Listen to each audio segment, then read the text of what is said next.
L'objectif de ce voyage d'Emmanuel Macron, le 4e de ses 2 mandats en Inde, est très clairement commercial. 110 patrons sont dans la délégation. La France vient vendre, vient investir et vient tenter de changer d'échelle. Dans un marché gigantesque, 1,4 milliard, presque 500 millions d'habitants, c'est le pays le plus peuplé du monde devant la Chine. Une classe moyenne en expansion, une croissance de 6 à 7% par an et un pays qui veut moderniser massivement son industrie, son armée, ses infrastructures. Elle est en passe, l'Inde, de devenir la 4e puissance économique mondiale devant le Japon qu'elle dépasserait.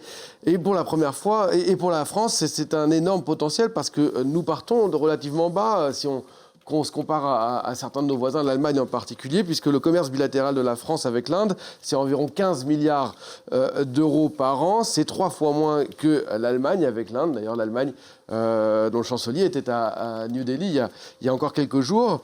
1100 entreprises françaises sont implantées dans le pays, selon Business France, et elles emploient plus de 500 000 salariés. Autrement dit, la marge de progression est immense. Surtout avec l'accord commercial qu'on évoquait, l'accord commercial Union européenne-Inde qui vient d'être signé et qui vise à supprimer plus de 96% des droits de douane. Et puis la France, on voit bien, elle cherche à trouver de nouveaux marchés face à la Chine d'un côté et les États-Unis et leur politique protectionniste de l'autre. Concrètement, quels sont les gros contrats en jeu ? Alors le dossier le plus spectaculaire, évidemment, ce sera celui des Rafales. L'armée de l'air indienne a donné son feu vert la semaine dernière pour l'achat de 114 avions de combat. Certains médias évoquent même une 2e commande de la part de la marine. Il reste encore quelques détails à régler. Le contrat final ne sera peut-être pas prêt et pourrait être conclu d'ici quelques semaines, mais on peut imaginer aujourd'hui qu'un protocole d'entente symbolique pourrait être signé en présence des 2 chefs d'État. Ce serait en tout cas le plus gros contrat de l'histoire pour Dassault et pour ces Rafales. Et l'Élysée parle d'un contrat historique, montant estimé entre 30 et 40 milliards d'euros, voire plus s'il y avait cette 2e commande. Ça serait quand même un signal très fort. Dans le domaine de l'aéronautique, Emmanuel Macron et Narendra Modi inaugureront tout à l'heure à distance une usine d'hélicoptères d'Airbus près de Bangalore. Ça, c'est un point très important parce que le Premier ministre indien, depuis son arrivée au pouvoir, a développé le concept du Make in India. Ça signifie que de tels contrats s'accompagnent quasiment toujours par une production locale. Ça sera aussi le cas pour les Rafales.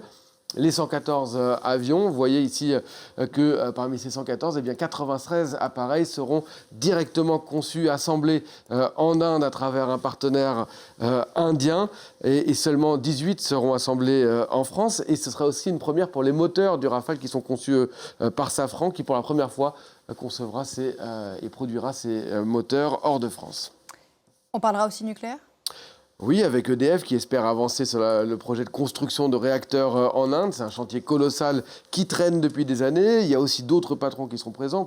On peut citer notamment celui de la CMA-CGM qui accompagne presque systématiquement Emmanuel Macron lors de ses voyages à l'étranger. Et puis, dans le domaine spatial, on peut citer la start-up française du New Space, Exotrail, qui annonce ce matin des contrats avec 3 entreprises indiennes de satellites. Et puis ce déplacement est aussi très tourné vers la tech, Alban le rappelait tout à l'heure. Oui, avec d'abord aujourd'hui l'inauguration, ce sera plus tard dans la journée de l'année franco-indienne de l'innovation. C'est une initiative qui vise à accélérer les investissements dans le secteur de l'innovation, à faciliter les visas pour les chercheurs, pour les entrepreneurs, à favoriser les implantations de start-up indiennes en France et françaises en Inde, avec tout un tas d'événements, de rencontres pendant toute cette année.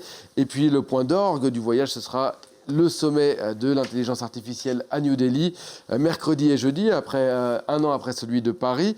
Emmanuel Macron doit y prononcer un discours qui sera très attendu. Et dans sa délégation, il y a pas mal d'entreprises spécialisées dans l'intelligence artificielle. On peut citer Blablacar, qui se spécialise de plus en plus dans l'IA. On peut citer Hawkin dans le domaine de la santé, ou H Company, ou encore d'autres acteurs de la deep tech française. On voit bien qu'avec ce déplacement, Emmanuel Macron veut faire de l'Inde un partenaire crédible face aux États-Unis, face à la Chine, et notamment sur le sujet de la tech, profiter du gigantesque marché indien des données, des services numériques, des infrastructures cloud. La France et l'Inde, dans le domaine de l'IA, veulent se positionner comme des acteurs mondiaux majeurs.